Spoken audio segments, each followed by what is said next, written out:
नाजुक बदनीरा बदनीरा बदनीरा बदनीरा. The mosque was built opposite the Lahore fort, illustrating a stature in the Mughal Empire. In conjunction with the building of the mosque, a new gate was built at the fort, named Alamgir Gate after the emperor. The mosque and its vast courtyard are raised upon a platform which is approached from the east by the handsome flight of 22 steps, an elevated gateway of traditional Mughal type. The entrance, which is a double-story edifice, is elaborately decorated with framed and carved paneling on all its facades. The location is on an axis from the Alamgiri Gate with the Hazuri Bagh in the middle. And another wonderful aspect of this mosque is that despite its huge monumental size, one is never made to feel dwarfed. The scale is always humanized. And this courtyard, for instance, this vast courtyard, was originally paved with small country bricks. In fact, there were trees planted in this courtyard, so that it was a much softer, cooler, shadier place than you see now. And then this huge space had to be drained.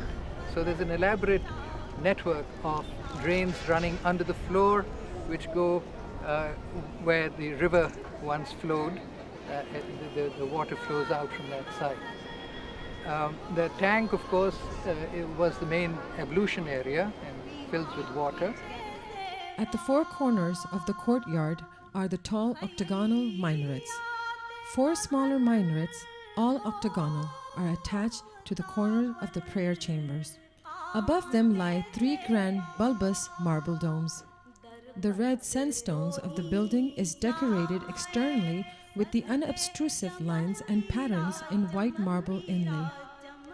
The embellishment of the prayer chamber in the interior and exterior with zanjira interlacing and flowers with their spidery tendrils, and treated in bold relief, is a unique work of unsurpassed beauty and workmanship of Mughal artisans. So although when you look at the fort plan, it is in a different direction, and then you find another doorway that leads at an angle to the Badshahi Mosque. And to me, it represents an empire that was at its zenith but was now going to be on its decline. And so you see that although it's enormous, I mean, it's got 530 feet by 530 feet enormous courtyard. It's got something like 150 feet high towers and so on, and its Liwan is really enormous. But I feel that it doesn't have the same kind of delicacy and the same kind of finesse that we find either in the Moti Masjid or, for instance, in the Mariam Zamani Mosque, because I think those were done by people or the emperor who was very confident of what he was. He wasn't really trying to just impress, but trying to pursue excellence. Amongst the many sources, you'll find in all of the little details, like the column bases with derived from the Hindu temple architecture, the sunflower, the solar motif, and then the lotus particularly goes back to Buddhist times, and then these wonderful ceilings with their what we call Ghalib Kari, which represents the heavens above, and the paradise, paradisical heavens is symbolized by this profusion of flowers. The geometric patterns in the domes and in these arches are clearly reminiscent of the starry sky.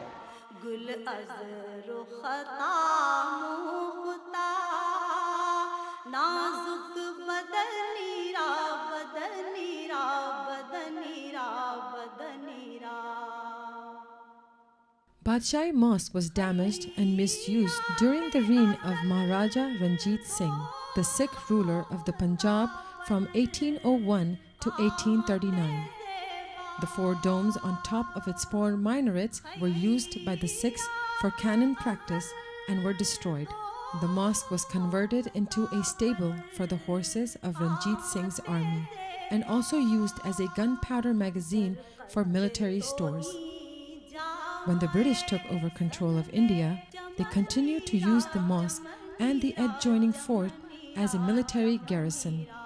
From 1852 onwards, piecemeal repairs were carried out under the supervision of the Badshahi Mosque Authority.